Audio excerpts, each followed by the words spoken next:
The most feared man in Seoul stood in a doorway all night and did not go in. Inside the room, a sick child slept, and the only hand she would hold belonged to the woman his family called disposable. Amara Whitfield crossed the world for a 6-month contract. A black nanny and child development specialist, hired to reach a little girl 4 others had given up on. She didn't know the reserved businessman who signed her contract was Cha Ji-won, the White Tiger, head of one of the most dangerous organizations in the country, a man with a pale tiger inked up the side of his neck. In his house, money bought everything: doctors, guards, silence.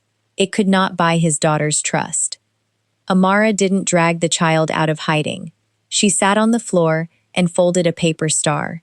And slowly, a girl who had stopped speaking began to speak.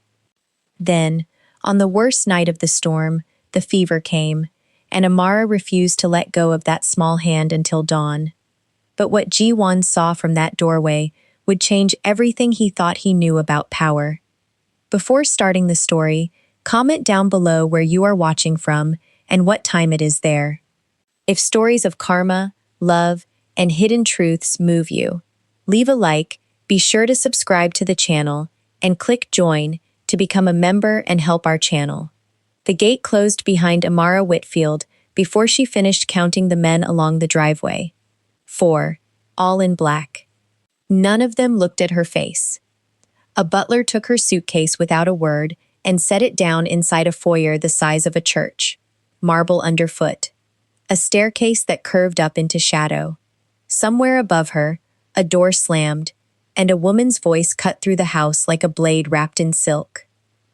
"The 5th one is here." Amara turned toward the voice. An older woman descended the stairs, silver hair pinned into a low knot, a jade brooch at her collar, catching the light. She did not offer her hand. "I am Cha Hyeon. You will address me as madam." She held out a folded contract instead of a greeting. 6 months. You will not enter the family's private wings. You will not speak to my son unless spoken to, and you will not grow attached. The last forethought attachment was part of the work. It is not. Amara took the contract. She read the first line, then folded it back the same way. "Where is she?" Hyeon blinked, as if the question were rude. "Seo-yun is somewhere in the house. She hides. You will find her, feed her, and keep her quiet. That is all we ask." A maid in a gray uniform hovered near the wall, eyes down. Amara caught the smallest shake of her head, a warning or a pity. She couldn't tell yet. She thanked the madam, set her cardigan straight, and walked past the staircase into the long ground floor hall. She found the child in the 3rd room she checked. A small hand was visible under a heavy console table, gripping the carved leg like a rope over water. Amara stopped 6 feet away. She did not crouch and reach. She did not say, "Come out, sweetheart." She lowered herself to the floor, cross-legged, back against the opposite wall, and took a square of paper from her cardigan pocket. She folded it, slowly. A crease, a turn, a crease. The paper became a small, lopsided star. She set it on the floor and slid it halfway across the marble. Then she folded another. Minutes passed. The house made its rich, expensive silence. Then a second small hand appeared, and the star was gone. "You keep them in a jar?" Amara asked the room, not the girl. "I did that, when I was your size. 1 star for every good thing I didn't want to forget." No answer, but the child did not let go of the 2nd star either. That was the first day. Amara learned the rules by breaking the small ones. She sat outside Seyun's bedroom at night and read aloud through the closed door, voice low, never asking to come in. She left folded stars on the threshold like breadcrumbs. She learned that the girl flinched at closed windows, at raised voices, at the smell of antiseptic when the family doctor came through. She learned, too, that the house had a master no one named directly. they called him. The president. To her face and something else when they thought she couldn't hear.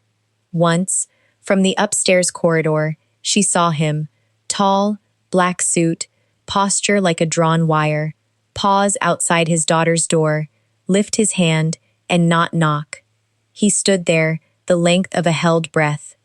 Then he walked away, and the guards peeled off the wall to follow him. Mrs. Park, the housekeeper, found Amara in the kitchen near midnight, warming milk. "You shouldn't leave the stars on the floor," Park whispered. "Madam thinks it's untidy." "Then Madam can pick them up," Amara said, and Park almost smiled before she caught herself. By the 9th day, Seo-yoon opened her door. Not far. A gap the width of a hand, enough to push a drawing through. 3 stick figures under a single crayon star. Amara took it, studied it as if it were a treaty, and slid back a fresh paper star. The door stayed open, a gap wider than before. It might have kept going like that, slow and quiet and safe, if Ji-won had not decided the child would come to dinner. The order came down through Mrs. Park, who delivered it the way one delivers bad weather. A business associate was visiting. The family would present itself whole. Seo-yoon would sit at the table for 1 hour, in the blue dress, and behave. Amara found the girl already unraveling. The blue dress was on the bed. Seo-yoon was under it, knees to her chest, breathing in the short, sharp pulls that came before the worst of it. "She can't do the dinner," Amara told Mrs. Park. "Not tonight. Tell them she's unwell." She didn't get the chance to have it relayed. The bedroom door opened without a knock, and the master of the house filled the frame. Up close, Cha Ji-won was worse than the rumors and better than his portrait. The tattoo showed at his collar, a pale curve of something clawed climbing the side of his neck. His eyes went to his daughter on the floor, then to the woman kneeling beside her, and settled on the woman. "She is expected downstairs." "She's having a panic episode," Amara said, keeping her voice under his. "Moving her now will make it worse. I gave an instruction. And I'm telling you what it will cost." The room went very still. Behind him, a guard shifted his weight. No one, Amara understood, spoke to this man in the middle of a sentence. Ji-won stepped inside. "You are staff. You have been here 9 days." "Then fire me after dinner," Amara said. But not in front of her. She already thinks everyone leaves. His jaw moved once. "You think you know my daughter better than I do?" "No." Amara held his gaze without climbing into it. "I think you can command every man in this house. But you cannot order a child to stop being afraid." For a moment, he only looked at her, and something behind the control flickered. Not anger, something older. Then a small voice broke the silence. "Don't." Seo-yoon had come out from under the dress. She crossed the floor on unsteady legs, past her father, and closed her fingers around the hem of Amara's cardigan. The whole room watched a child touch someone on purpose for the first time in a year, and it was not the man who owned the house. Ji-won did not fire her. He looked at his daughter's hand on the cardigan for a long moment, then turned and told the guard the dinner would proceed without the child. He left without looking back, but the order to remove her never came.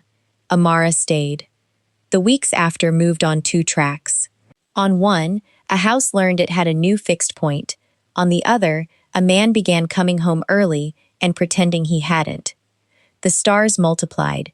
Seo-yoon kept them in a glass jar on her windowsill now, out in the open, and she counted them before sleep, the way other children counted sheep. 2 had been there when Amara arrived. 1, the child said one afternoon, in a voice barely above the radiator, was for her mother. The second was for the lady who read through the door. "And the rest?" Amara asked. "Things I don't want to forget." Seo-yoon folded a new one, tongue between her teeth. "You have to earn them." Ji-won earned his first without knowing it. He had started appearing at the edges of the day, a shadow in the corridor at bath time, a figure at the far end of the garden, when Amara walked the girl in the afternoon. He never came close. He watched from doorways, from stair landings, from the seat of the black car that idled longer than it needed to.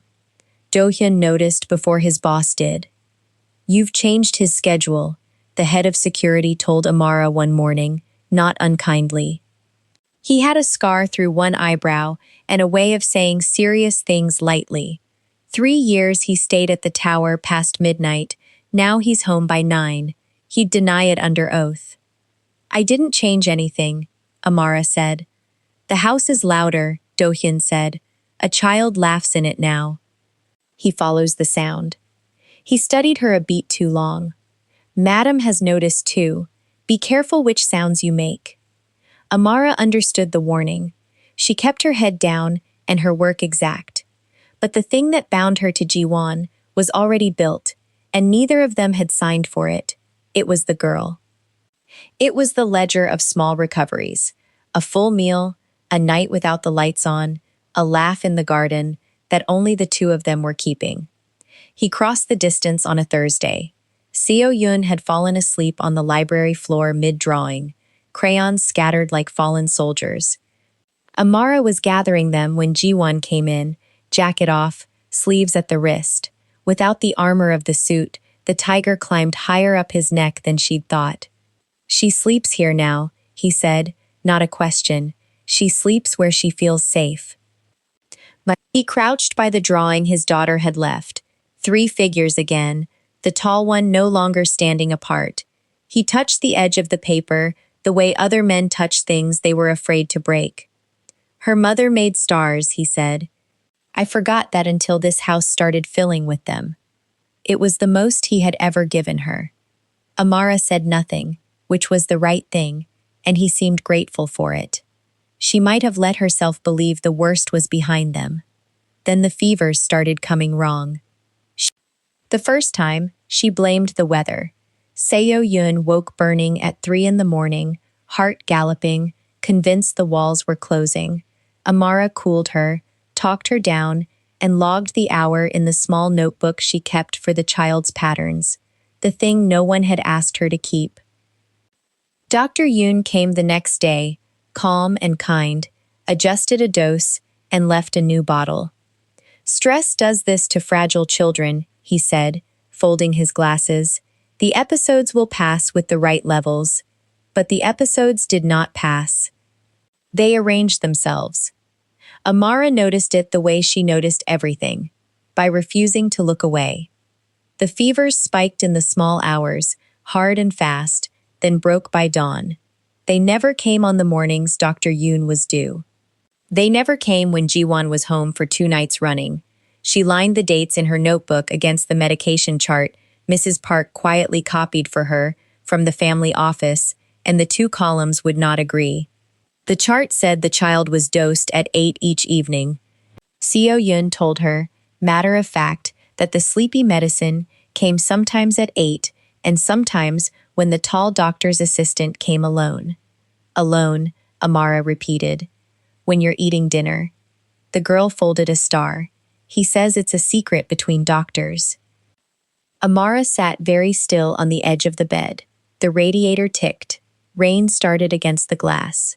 She had walked into this house believing the story was about a cold father and a grieving child, about a woman who reaches what no one else can.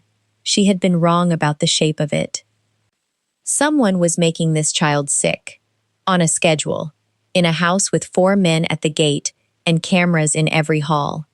And the medication chart, the clean, official, signed chart, was built to make anyone who noticed look like the liar. She closed the notebook. She did not go to Ji-won, not yet.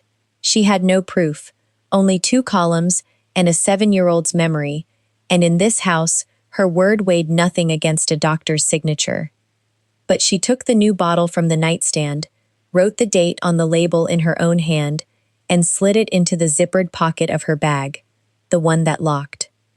Then she folded a star of her own and set it in the jar, and she made the girl a promise she intended to keep, even if it cost her everything.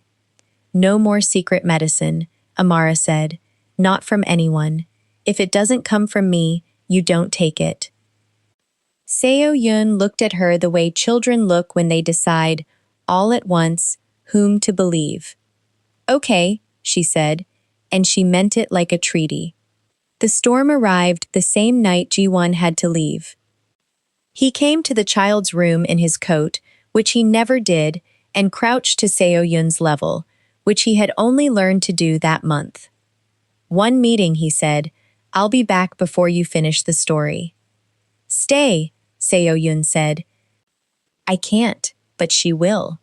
He glanced up at Amara, and something passed between the two adults that neither named. Then he was gone, and the black cars pulled into the rain, and the house held its breath. The call came an hour later. Amara heard it through Do-hyun's clipped voice in the hall. The convoy hit on the bridge road, the president unhurt but pinned, the route back cut. Hours, not minutes. At 11, So-yun woke burning. It came faster than any fever before it. The child's skin went hot to the touch, her breath turned to short saws, and her eyes fixed on the middle distance where the bad memory lived. The hospital, she gasped. Don't let them take me to the hospital. Amara had her cool cloth already. No one is taking you anywhere. Dr. Yoon's assistant arrived within 20 minutes. Too fast, too ready, a syringe case in hand. Behind him came Hyeran, and the temperature of the room dropped even as the child burned. She needs the clinic, the assistant said. This is beyond home care. She needs to stay where she is, Amara said. She put herself between the case and the bed. Show me what's in the syringe. You are a nanny. Then show the nanny. Hyeran's voice sliced in. Enough. The child is hysterical, and you are indulging it. She will be taken to a proper facility tonight. She lifted her hand, and 2 guards stepped into the doorway. Remove her. For one breath, the whole night balanced on a knife. Amara did not raise her voice. She raised the phone in her hand, screen lit, and set it on the nightstand facing the room. This is recording, she said, evenly. Every person who touches this child without her father's word will be on it. Madam, the assistant, you two. She looked at the guards. Ask yourselves whose name he'll want when he gets home. The guards did not move. The house's real doctor, the mansion's on-call physician, not Yoon's man, arrived breathless from the staff wing, and Amara turned to him. Fever care, here, in this room. Cool compresses, fluids, temperature every 15 minutes. Nothing from that case until the president confirms it. The old doctor looked at the assistant, at the matriarch, at the recording phone, and chose the phone. The girl can be managed here, he said. Moving her in this state is the greater risk. Hyeran's face closed like a door. You will regret tonight, she told Amara, and swept out. The assistant packed his case with hands that shook and left. Then it was just the two of them, and the storm. Amara worked through the dark the way her mother had taught her, before the money ran out and the treatments failed. Cloth, water, ring, place, temperature. A story told in a low voice about a girl who folded stars until the sky ran out of them. Water on the lips, cloth again. Somewhere past 2, the fever broke. Seo Yun surfaced from the worst of it, found Amara's hand, and would not let it go, even in sleep. Amara lowered herself into the armchair, pulled close to the bed, still holding on, and told herself she would only rest her eyes. Cha Ji-won came home at dawn. He came up the stairs, still in the clothes of a bad night, and stopped in his daughter's doorway, and did not go in. Amara was asleep in the chair, body tipped forward, one hand swallowed in the small hand on the blanket. The child slept without the lights blazing for the first time in a year. Every few minutes the woman surfaced without waking, checked the small chest rising and falling, checked the temperature with the back of her fingers, and sank again, her grip never loosening. He stood in the doorway a long time. The rain thinned. The house began to wake, and he did not move, because moving would end the only peaceful thing he had seen inside these walls since the funeral. He understood three things before the sun cleared the wall. His daughter trusted this woman. This woman loved his daughter with nothing asked in return, and he had started, somewhere in these weeks, to be afraid of the day she would leave. Then the morning turned on her. Hyaron had not slept either. She had spent the night on the phone. By breakfast, there was a version of events already circulating.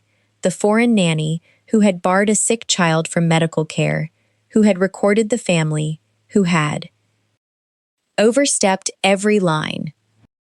Hyaron delivered it to her son as concern. She kept Seo-yun from the clinic. She could have died.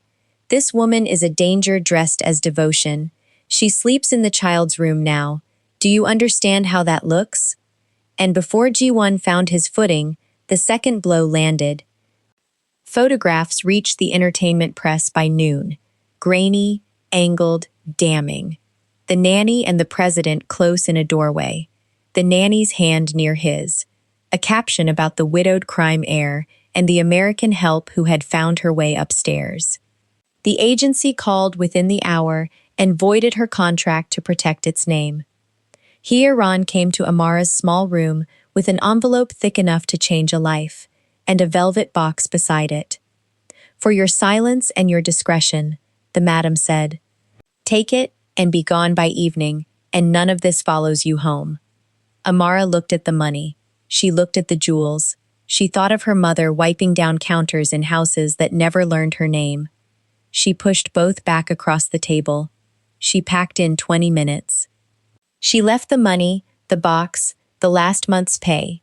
She took one thing off the nightstand, a child's drawing of 3 figures under a single crayon star, and folded it into her chest pocket where it would be safe. And she waited for Ji-won to say the word that would keep her. He said nothing at all.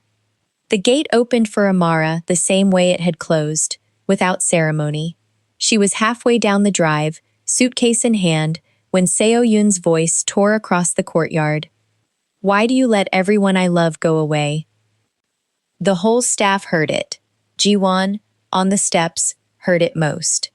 It was the first full sentence his daughter had spoken to him since her mother's coffin closed. The child stood in the rain, in her star pajamas, small and furious, and it was aimed at him like an arrow that had waited a year to be loosed. Ji-won came down the steps. Stop the car, he said, and the driver stopped. He crossed to Amara through the drizzle, and, for the first time, he did not know what his face was doing. Don't go. Give me one reason that isn't power, Amara said. He had none ready. And so, that night, he went looking for the truth instead. Do-hyun had been looking already. They laid it out on the study table near midnight. Not accusations, evidence. Security footage, pulled frame by frame. Dr. Yoon's assistant entering the child's wing on nights the official chart showed no visit. Always during the family dinner hour. Always when the cameras in that corridor had been down for maintenance on Yoon's request. The pharmacy logs, cross-checked, 2 prescriptions, 1 filed and 1 filled, the filled one wrong. And the bottle, the one Amara had dated in her own hand and locked in her bag, tested against the label and found to be something that kept a child feverish and frightened, not something that healed her. The chain did not end at the doctor. Yoon's foundation funding came through the Han Hospital Group. And Han Soo-jin's plan, once Do-hyun traced the money, was almost elegant in its cruelty. Make the heir look too unstable to keep at home. Commit her to a clinic the Han Foundation controlled, and with the child cleared away, slide into the empty seat beside Ji-won as the sensible, respectable future wife, close enough, at last, to Chaewa's strategic documents to matter. The manipulated photos, the leaked story, the pressure to remove the nanny, all of it served the same end. Amara had not been a scandal. Amara had been the one obstacle who kept counting the hours. Ji-won sat with the pages for a long time. Then he understood the shape of his own failure. While a woman with no power and no name risked her career for his daughter, he, with all of it, had stood in a doorway and said nothing. He did not go to her with guards. He went alone, no car, no gift, to the small rented room where she was staying, and he stood in another doorway, and this time he knocked. "I was wrong to be silent," he said. "Twice. I won't be a third time." "Proving them liars isn't the same as changing," Amara said. She did not step aside. "If I come back for her, and there are conditions. Name them." Seo Yun sees a real specialist. Grief, trauma, all of it. You are present in her life, not near it. And no one under your roof treats me as less again. She held his eyes. "I don't want promises from a boss. I want a father to show up." "Yes," he said. To all of it. The reckoning happened in public because private justice had failed this house too many times. At the Chewa Charity Gala, under the chandeliers, Hyeron rose to introduce Han Soo-jin to the room as the family's future. She got 3 sentences in before her son took the microphone from beside her and did not give it back. He laid it out plainly: the swapped medication, the falsified chart, the foundation's fraud, to a room of the city's most powerful and the quietest, most dangerous men in it. He ended his partnership with the Han Group, where everyone could see it. Soo-jin left through a side door. Dr. Yoon was already speaking with people who did not wear press badges. Then Ji-won did the thing no one at that gala expected of the White Tiger. He did not write a check. He announced the Starlight Children's Center, a place for children carrying loss and trauma, funded by Chewa, directed entirely by Amara Whitfield, with no family control over a single decision she made inside it. He called her name to the front of the room, and he called his daughter, and he knelt down in his black suit in front of everyone he ruled. "I confused keeping you safe with keeping my distance," he told Seo-yun. "I'm sorry. I'm here now." Seo-yun looked at her father a long moment, then she took Amara's hand and set it over his, and held both of them together with her small fingers. Months later, the Starlight Children's Center opened its doors, and other people's children learned to fold stars. Ji-won did not become another man overnight, but he began dismantling the parts of the empire built on fear and turning the rest toward the light. So-yun went back to school, found her voice, and learned to sleep without every lamp burning. On the last night of that first hard year, the child woke in the dark and did not panic. She found her father sitting beside her bed, reading aloud from the place Amara had marked in the book. Amara watched from the doorway. Ji-won looked up and saw her there. And unlike the night of the fever, he did not leave her standing outside. He reached out his hand.